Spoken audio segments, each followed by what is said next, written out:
ஹalleluya good morning. பொழுது விடிஞ்சிருச்சுங்க. நம்முடைய தேவனை ஆராதிப்பதற்கு, நம் தேவனுடைய வார்த்தைகளை தியானிக்க, அவருடைய சமூகத்தில் ஜெபிக்க இது விலையேற பெற்ற நேரமாக இருக்கு. சிறிய ஜெபத்தோடு வசனத்தை தியானிப்போம் வாங்க.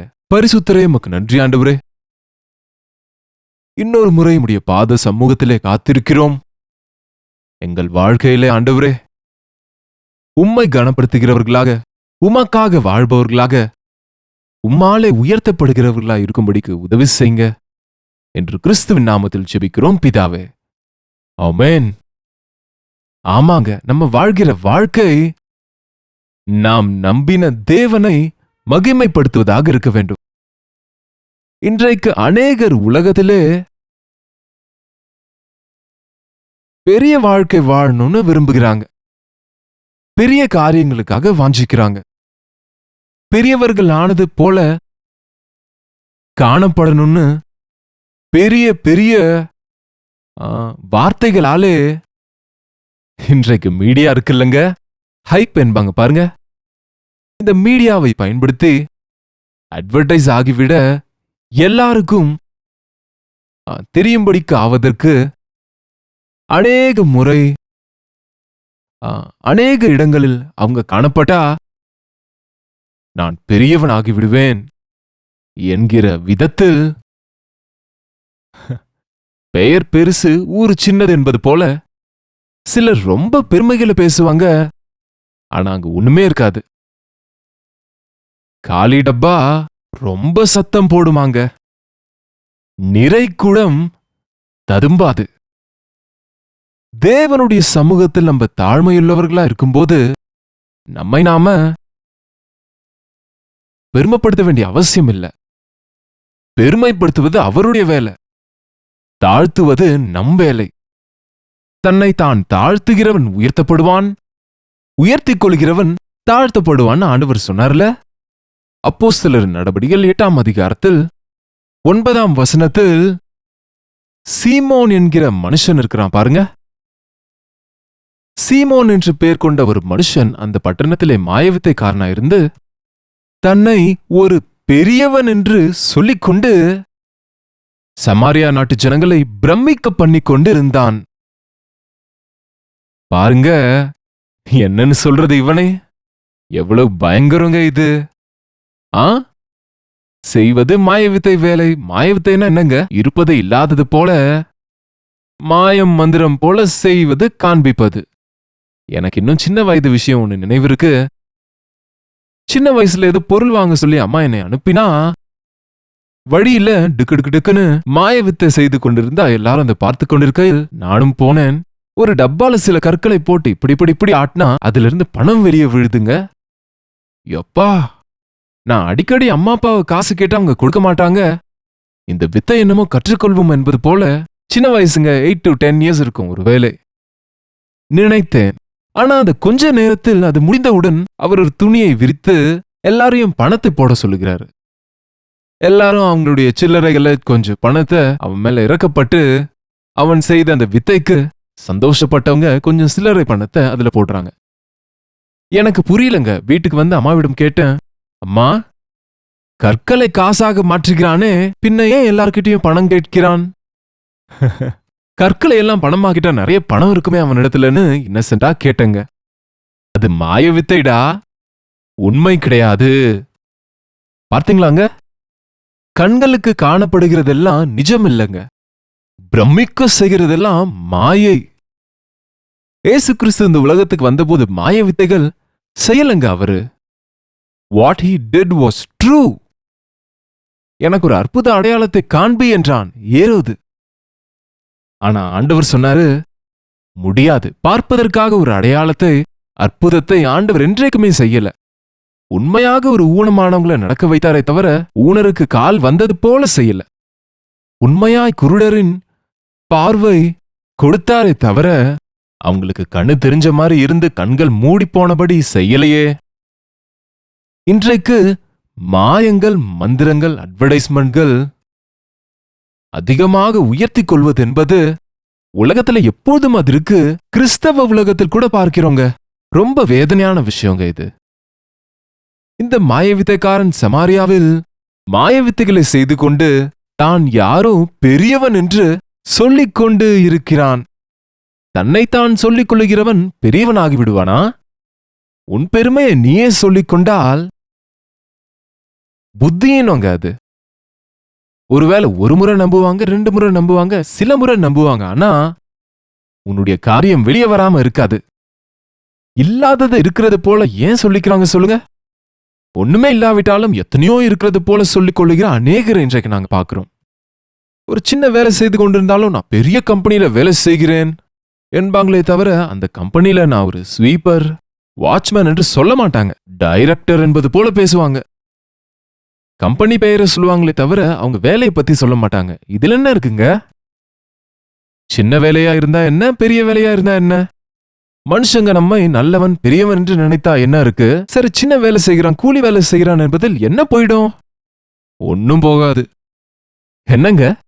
மனுஷருடைய புகழ்ச்சியை பெற வேண்டும் என்கிற ஆசை, மனுஷர் பார்வையில் பெரியவங்களா இருக்க வேண்டும் என்கிற ஆசை, மனுஷர் நம்மை குறித்து ஏதேதோ நினைக்க வேண்டும் என்கிற ஆலோசனை, அது பிசாசுடையது. அவன் உயர்த்தி கொள்ளுகிறவன். அவனுக்கு சின்ன வேலை கொடுத்தார் ஆண்டவர், ஆராதிக்கிற வேலை. அதை பெருசாக்கி கொண்டு நான் தேவனோடு சமம் என்று நினைத்தான். அப்பொழுதிலிருந்து இப்ப வரைக்கும் மனுஷங்களுக்கு இதான் பிரச்சனை. ஒவ்வொரு மனுஷனும் பெருமை பேசுகிறவனாக இருக்கிறான், புகழ்ச்சியை சொல்லுகிறவங்களா இருக்கிறாங்க. பெருமை பாராட்டுகிறது அவங்க நாவு. பேச்செடுத்தா போதும், தன்னை குறித்து தான் சொல்லுவதுதான், என் பெருமையில நான் பேசுவதுதான். ஐம் சாரிங்க, இங்க நான் ஏசாண்டவரின் பட்சத்துல நிற்கும்போது என்னை குறித்து நான் இங்கே சொல்லிக்கொள்ள இல்ல, என் ஏசாண்டவருடைய வார்த்தைகளை சொல்லுவதற்கு வருகிறேன். என்னுடைய சாட்சிகளை, என்னுடைய அனுபவங்களை அந்தந்த நேரத்தில் சொல்ல வேண்டியது இருக்கிறது, அவ்வளவுதான். தவிர அது தேவனை மகிமைப்படுத்துகிறதாக இருக்க வேண்டுமே தவிர நம்ம பெருமை இல்லைங்க. யோவான் ஞானஸ்நானம் கொடுக்கும் யோவான் சொன்னாரு, அவர் பெருக வேண்டும், நான் சிறுக வேண்டும். எனக்கு பின்னாக வருகிறவர் என்னிலும் பெரியவர். தேவனை உயர்த்துகிறவன் தன் வாழ்க்கையிலே ஆசீர்வதிக்கப்படுவான். அவருடைய செருப்பின் வாரை அவிழ்ப்பதற்கும் நான் பாத்திரன் அல்ல என்று யோவான் சொன்னாரு. ஆனா அதே மனுஷனை குறித்து ஆண்டவர் சொன்ன சாட்சி என்னன்னா, ஸ்திரீகளிடத்தில் பிறந்தவர்களிலே இவன் பெரியவன். உன்னுடைய சாட்சி உன்னை பெரியவனாக செய்யுங்க. உன் வாழ்க்கை உன் பெரிய மனதை வெளியே கொண்டு வரும். மேன்மை என்பது மனசுல இருக்கணுங்க. மனுஷனுக்கு மேன்மையை கொடுப்பது அவன் நடவடிக்கை, அவனுடைய அன்பு, அவனுடைய நிலைமை. நம் போடுகிற வஸ்திரங்களாலேயோ, நாம சொல்லுகிற வார்த்தைகளாலேயோ, நமக்கு இருக்கக்கூடிய சொத்துக்களாலே நம்ம பெரியவங்கன்னு நினைச்சா அது எப்படி வந்ததோ அப்படியே போய்விடும். உங்க மதிப்பு வேற எதுக்கும் கொடுக்காதீங்க. நீங்க பெரிய வீட்டுல இருந்தா பெருமை என்று நினைப்பது இன்றைக்கு சர்வசாதாரணமாயிடுச்சு.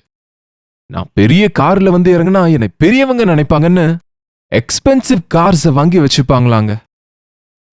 மனுஷருக்கு முன்பாக பெருமை பாராட்டதான் அந்த கார் வாங்குறாங்களே தவிர எனக்கு பிரயோஜனமா, என் குடும்பத்துக்கு அவசியமா, என் நிலைமைக்கு ஏற்றதா இது என்கிற யோசனை இல்லாம நம்ம செய்கிற ஒவ்வொன்றிலும் கூட தேவன் மேன்மையானது கொடுப்பாருங்க. ஆனா மேன்மையானதுக்காக நம்ம ஆசைப்படக்கூடாது. மேன்மையானதுக்காக பேராசை வேண்டாம். இருக்கிறதுல திருப்தியாக இருங்க. அப்பொழுது தேவன் உங்களை ஆசீர்வதிப்பார். உங்ககிட்ட இல்லாததை இருக்கிறது போல காண்பிக்க ஆசைப்படாதீங்க. முக்கியமா வார்த்தைகளுங்க. வார்த்தையிலேயே பெருமை. வார்த்தைகள் வார்த்தைகள் கோட்டைகளை தாண்டும், கால் வாசலை தாண்டாதுன்னு சொல்லுவாங்க. வார்த்தையில கோட்டைகளை குறித்து, பெரிய பெரிய சிகரங்களை குறித்து பேசுவாங்களே தவிர காலை வாசலை தாண்டி வைக்க மாட்டாங்க. தேவனுக்காகவும் மனுஷருக்காகவும் எதுவும் செய்ய மாட்டாங்க. செய்வதே பெருசு நினைக்கிறீங்க, ஆனா உங்க வாழ்க்கையில உங்க தகுதி என்ன என்பதை உணர்கிறதில்ல. மனைவி பெருமைய மனைவியும், கணவர் பெருமைய கணவரும் சொல்றதுனால தானங்க இன்னைக்கு எவ்வளவோ சண்டைகள் வருது. கொஞ்ச நேரம் உங்க கதை நிறுத்துங்க என்பது போல இப்படி பேசுகிற நிலைமை நமக்கு ஏன் வருது? ரொம்ப பெருமைதான், வாய மூடு என்கிற நிலைமை நமக்கு ஏன் வருதுங்க? நாம பெரியவர்களாக இருக்க வேண்டும் என்று விரும்புகிறோம். இல்லாததை இருப்பது போல காண்பிக்க விரும்புகிறோம். ஒவ்வொரு விஷயத்திலும் கூட நம்மை நாம் எக்ஸ்போஸ் பண்ணிக்கொள்ள விரும்புகிறோம். அவர் காணப்படணும், அவர் நாமத்துக்கு மகிமை வரணும். எஸ், A well-dressed person என்னை போன்றவன சிலர் பெருமை என்று நினைப்பாங்க. ஆனா எனக்கு இது சாதாரணமா தான் இருக்கும். ஏனென்றால் நான் ஆண்டவரின் பிரதிநிதியா இருக்கிறதுனால, ஆண்டவர் பட்சத்தில் இருக்கிறதுனால, ஆண்டவருக்காக கொஞ்ச நேரத்துல இதெல்லாம் கலைந்து விடும் சாதாரணமான உடை தான் அணிந்து கொள்வேன். சாதாரண வாழ்க்கையை தான் வாழ்வேன். என்ன இருந்தாலும் இல்லாவிட்டாலும் இயேசு ஆண்டவரை மகிமைப்படுத்த வேண்டும் என்ற ஆசையோடு போய்க் கொண்டிருக்கிறேன். ஒன்னே ஒண்ணுதாங்க, தன்னைத்தான் உயர்த்துகிறவன் தாழ்த்தப்படுவான், தன்னைத்தான் தாழ்த்திக் கொள்கிறவன் உயர்த்தப்படுவான். எவ்வளவாய் தேவ சமூகத்தில் நம்மை தாழ்த்தி கொண்டா அவ்வளவாய் நம்ம ஆசீர்வதிக்கப்படுவோம். என் வாழ்க்கையில் ஆண்டவருக்காக எல்லாவற்றையும் விட்டு வந்த நேரங்கள் எத்தனையோ இருக்குங்க. எத்தனையோ வாய்ப்புகள், உலக சம்பந்தமான லாபங்கள், பெருக்கங்கள், உலக சம்பந்தமான பொருள் வாகனங்களை விரும்பாமல் ஆண்டவருடைய சித்தத்தில் அவர் கொடுத்ததில் திருப்தியாக இருந்து முன்னுக்கு செல்வதை கற்றுக்கொண்டேன். நிறைவில் இருக்க நான் அறிவேன், குறைவில் இருக்கவும் நான் அறிவேன். ஒரே சட்டையோடு 2 வருஷங்கள், நாம் பைபிள் ஸ்டூடெண்டாக 2 வருஷங்கள் ஒரே சட்டை, ராத்திரி துவைப்பது, காலையில அணிவது, அயன் பண்றதெல்லாம் ஒண்ணும் இல்ல, தலைக்கீழ மடித்து வைப்பது, கிழிந்த போது அதை தைத்து கொண்டு, தோள்கிட்ட கிழியும் போது அதை தைத்து கொண்டு போட்டுக்கொள்வது. எங்க பிரின்சிபல் அதை பார்த்து, என்னப்பா நீ கிழிந்த சட்டையை போட்டிருக்கிற, our God in heaven is very rich என்று அவர் சொல்லும் வரைக்கும் அந்த விஷயத்தை நான் கண்டுக்கவே இல்லைங்க. நம்முடைய தேவன் பெரியவர், நீ கிழிந்த சட்டையை அணிந்திருந்தால் தேவனுக்கு வெட்கம் உண்டாகும். You can have a decent dress. அதுவரைக்கும் என்னுடைய பாக்கெட் மணியை சேர்த்து வைத்து ஊழியத்தில் பயன்படுத்துவேன். சின்ன டேப் ரெக்கார்டர் வாங்கியிருக்கிறேன். தேவனுடைய அன்போடு மற்றவங்க தேவைகளை சந்தித்து சென்று கொண்டிருந்தேன். இன்றைக்கு என்னை குறித்து நான் யோசிக்கும் போது, எனக்கு எத்தனை கொடுத்தார் தேவன் என்று பார்க்கும்போது, எந்த மனுஷன் என்னை உயர்த்தினான், யார் கொடுத்தாங்க இதெல்லாம் என்னும்போது, தாழ்த்துகிறவர்களை உயர்த்துகிற ஆண்டவர் என்கிற விஷயம் நான் உணர்கிறேங்க. உயர்த்தின பிறகு உயர்த்தப்பட்ட பின்பு தாழ்த்தி கொள்வதில் தான் மேன்மை என்பது இருக்குங்க. ஒரு காலத்துல நம்ம இருந்த நிலையை விட தேவன் உயர்த்தின பிறகு சிலர் மேல போனா கீழே இறங்கி வரமாட்டாங்க. பெருமைகளை சொல்ல தொடங்கின பிறகு தாழ்மையா அவங்களுடைய உண்மையான சாட்சியை கூட சொல்ல மாட்டாங்க. என்னை இப்படிப்பட்ட நிலையிலிருந்து தேவன் என்னை இப்படி ஆக்கினார் என்பதை ஒத்துக்கொள்ள மாட்டாங்க. அவங்க விஷயத்தையே அவங்க மறந்து விடுவாங்க. அது நமக்கு எவ்வளவோ நஷ்டத்தை உண்டாக்கும். நம்ம எல்லாருக்கும் தெரிந்த William carry, he is one of the first missionaries to India. ஹவுராக்கு கல்கட்டாக்கு வந்தபோது, அங்கே அவர் வந்தபோது யாரும் அவரை வரவேற்கவில்லை. அநேக பாடுகளுக்குட்பட்டார். மனைவி இறந்துட்டாங்க, மகன் இறந்து விட்டான், பிரச்சனைகளை எதிர்கொண்டாரு. பணம் இல்லை, யாரும் அவருக்கு சப்போர்ட் பண்ணவில்லை. மாரலாவும் சப்போர்ட் பண்ணல, பினான்சியலாவும் சப்போர்ட் பண்ணல. ஆனா ஒரு பாரம், தேவனுக்காக அந்த சின்ன குடிசையிலேயே இருந்து தேவனுக்காக பைபிளை மொழிபெயர்த்து அவங்க மொழியில கொடுக்க வேண்டும் என்கிற வாஞ்சை, பெங்காலி மக்களுக்காக செபித்து பைபிளை மொழிபெயர்த்தார்.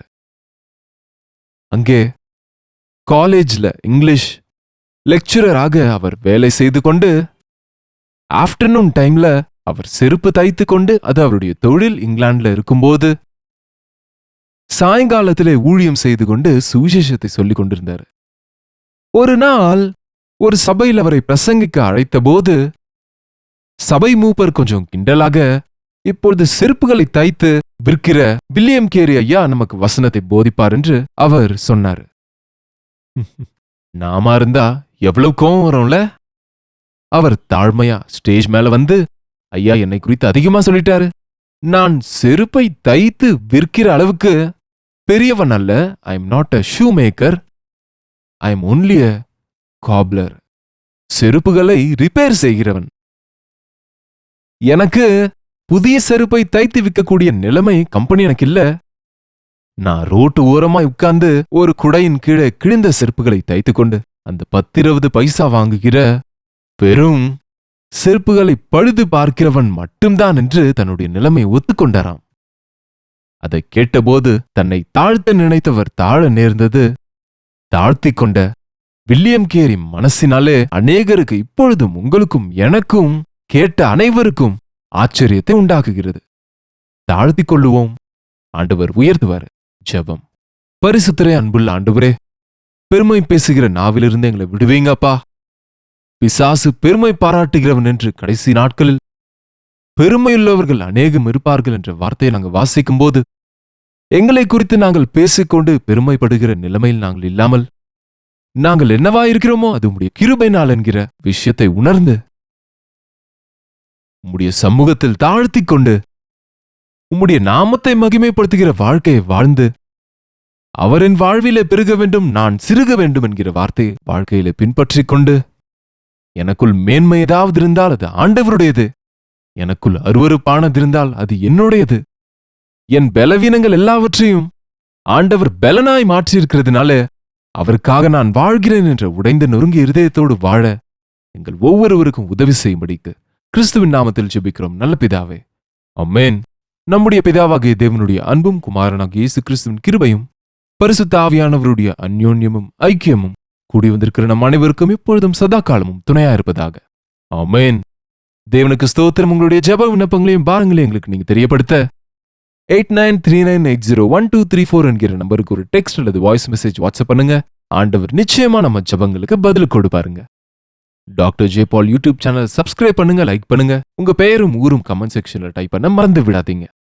கர்த்தருக்கு சித்தமானா நாளைக்கு இதே அனுதின தியான நிகழ்ச்சியில கர்த்தருடைய வார்த்தையோடு உங்களை சந்திக்கிறேன். அதுவரை கர்த்தருடைய கிருபை உங்களுக்கு துணையா இருப்பதாக.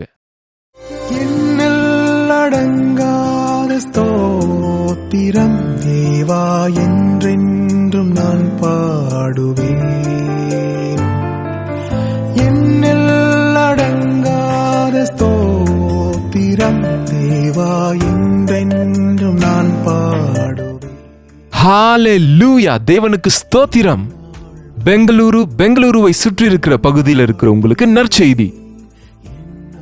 ஒவ்வொரு நாளும் தேவனுடைய செய்தியை அநேக மொழிகளில் கேட்கிற உங்களை நேரில் சந்திக்க வேண்டும் என்று, உங்களுக்காக தனிப்பட்ட விதத்தில் ஜெபிக்க வேண்டும் என்று பெங்களூர் வருகிறோம். ஆகஸ்ட் 27ஆம் தேதி மதியம் 2 மணியிலிருந்து 5 மணி வரை, 6 மணியிலிருந்து 10 மணி வரை நடக்கிற இந்த 2 செஷன்ஸ்லயும் பங்கு பெற ஆயத்தமாக வாங்க. உங்களை நேரடியாக சந்தித்து தனிப்பட்ட விதத்தில் ஜெபிக்க வேண்டும் என்று, தேவனுடைய வசனத்தை தியானித்து நம் எல்லாரும் சேர்ந்து தேவ சமூகத்தில் ஆனந்திக்க வேண்டும் என்று இந்த 1 day get together ஏற்பாடு செய்கிறோம்.